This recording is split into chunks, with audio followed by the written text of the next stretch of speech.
दोस्तों, आजकल हर शख्स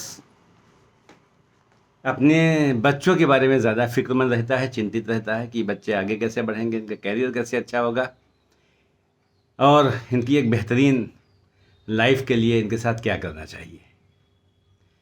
तो सबसे पहली बात तो ये है कि हम जो बच्चे की परवरिश करते हैं, तरबियत करते हैं, शिक्षा और दीक्षा करते हैं, उसकी शुरुआत शुरू के 7 सालों में जो होती है, बड़ी इम्पॉर्टेंट होती है। एक अल्लाह के रसूल सल्लल्लाहु अलैहि वसल्लम की हदीस है जिसमें आपने फरमाया है कि अपने बच्चे को इस तरह से पालो कि शुरू के 7 साल तक उसको अपना मालिक समझो, अपना आका समझो।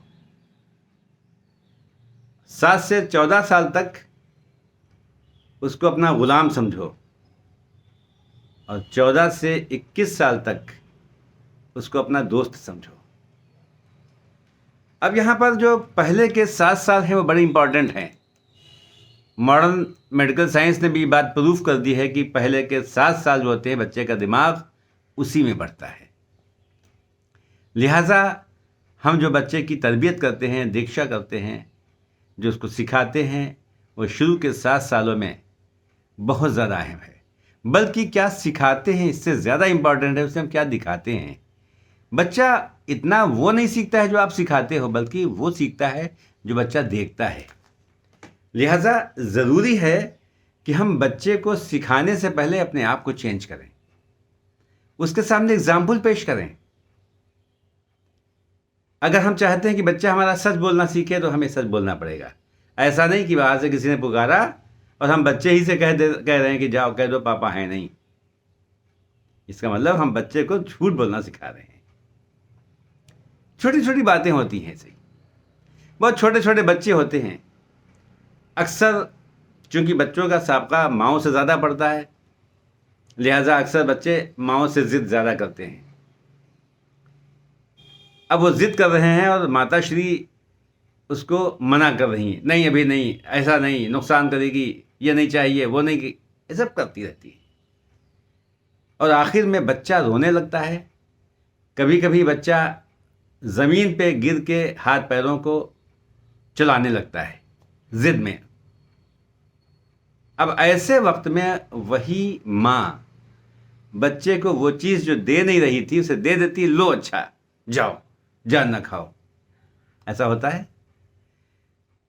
आपने तो ये बात कर दी, लेकिन बच्चा ये समझा कि बात को आसानी से कहने से हमारी माँ नहीं पूरी करती, रोने से भी नहीं करती। जब हम ज़मीन में लेट के अपने पैरों को पटकते हैं तब बात पूरी की जाती। लिहाजा अगली बार वो डायरेक्ट रोना शुरू कर देगा, ज़मीन में लौटना शुरू कर देगा और पैर पटकना शुरू कर देगा कि हमें शायद चीज़ें मिल जाएं।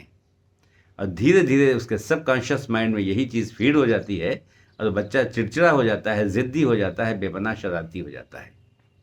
लिहाजा सबसे पहले तो मैं माँओं के लिए बात कहना चाहूँगा कि जब बच्चा आपके साथ आपसे किसी बात की ज़िद करे, फरमाइश करे, ख्वाहिश करे, तो सबसे पहले तो आप ये देखिए कि ये बच्चे के लिए कितनी ज़्यादा इम्पॉर्टेंट है चीज़। ये उसकी नीड है या वांट्स है। अगर उसकी नीड है तब तो आप एक बार में उसे पूरा कर दीजिए। बच्चे ने कहा और आपने पूरा कर दिया। अगर उसकी वांट्स है कि पड़ोस का बच्चा लाया था लिहाजा हम भी मांग रहे हैं, तो फिर आप ये देखिए कि बच्चे के लिए नुकसानदेह तो नहीं है। अगर बच्चे के लिए नुकसानदेह है वो चीज़ या आपके बजट में नहीं है वो चीज़, तो आप मना कर दीजिए। अब बच्चा रोए, गिड़गिड़ाए, चिल्लाए, पैर पटके, ज़मीन में लोटे, बिल्कुल मत पूरा कीजिएगा। धीरे धीरे बच्चा ये समझ जाएगा कि अगर मेरे घर में ना कह दी गई है इसका मतलब ना, अब उसकी ज़िद छूट जाएगी। लेकिन कोशिश कीजिए कि अगर आप उसे पूरा कर सकते हैं तो एक बार में हाँ कीजिए। अच्छा, अक्सर ये भी होता है कि बच्चा जब किसी चीज़ की फरमाइश करता है तो माएँ किसी काम में लगी होती हैं और वो ये चाहती है कि हमारा पहले काम पूरा हो जाए, उसके बाद भी हम बच्चे की बात सुने। ईमानदारी से बताइए, बच्चा इम्पॉर्टेंट है या काम इम्पॉर्टेंट है? जवाब आएगा कि काम नहीं बल्कि बच्चा इम्पॉर्टेंट है, क्योंकि काम भी बच्चे के लिए हो रहा है। तो आप डिसीज़न लीजिए। अगर वाक़ई काम इम्पॉर्टेंट है तो उसको आप पूरा कर लीजिए जल्दी से, और नहीं है तो आप उस काम को छोड़ दीजिए। मसलन कपड़े धोए जा रहे हैं, बच्चा कुछ कह रहा है, आप कपड़े धोना छोड़ दीजिए, क्या मसला? सड़ थोड़ी जाएँगे कपड़े। आप कोई चीज़ पका रही हैं, माँओं के लिए कह रहा हूँ मैं, आप गैस बंद कर दीजिए, अगर नुकसान के चांसेस नहीं हैं। बच्चे की बात सुन लीजिए। जब आप काम को छोड़कर बच्चे की बात सुनेंगी तो आप इसको मामूली बात न समझिए। बच्चे के सबकॉन्शियस माइंड में ये बात फीड हो जाएगी कि मेरी माँ चीज़ों से ज़्यादा, काम से ज़्यादा मेरे ऊपर ध्यान करती है। और जब सबकॉन्शियस माइंड में फीड हो गया तो समझिए वही उसकी पर्सनालिटी का हिस्सा बन जाता है। फिर ये बच्चा बड़े होकर जो आपको सम्मान देगा, जो आपको रिस्पेक्ट देगा, जो आपका कहना मानेगा, जितना ओबीडिएंट होगा, आप इमेजिन नहीं कर सकते। लिहाजा मैं ख़ासकर इस वक्त माँओं के सामने ये बात कह रहा हूँ।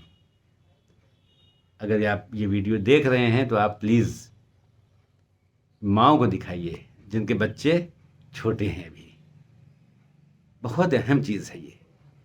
पहली बात तो ये देखिए कि बच्चे की नीड है या वांट्स है। अगर नीड है तो जल्दी से जल्दी पूरी कीजिए, और अगर उसकी वांट्स है, ख्वाहिश है, तो फिर ये देखिए कि आप अफोर्ड कर सकते हैं कि नहीं, बच्चे को नुकसान तो नहीं कर रहा है, तो भी आप कोशिश कीजिए कर दें। काम को छोड़िए अगर मुमकिन हो। बहुत इंपॉर्टेंट काम है तो बात अलग है, वरना काम से ज़्यादा बच्चे पे तवज्जो दीजिए। अगर आप ऐसा करते रहेंगे ना तो फिर आप देखिए कमाल हो जाएगा। पेरेंट्स के लिए भी है ये बात, मतलब फादर के लिए भी बात है ये। ऐसा नहीं कि सिर्फ माँओं के लिए बात कह रहा हूँ मैं। फादर की भी ये जिम्मेदारी है कि बच्चा अगर कुछ कह रहा है तो उस पर ध्यान दें, सारी बातों को छोड़ के ध्यान दें। आप टीवी देख रहे हैं और बच्चा आपसे जिद कर रहा है, कोई बात कर रहा है, आप ध्यान नहीं दे रहे हैं। हो सकता है उसका कोई डिस्कशन हो, बच्चा थोड़ा समझदार हो, किसी प्रॉब्लम का सलूशन चाहता हो, आप टीवी में लगे हुए हैं, आप दूसरे कामों में लगे हुए हैं।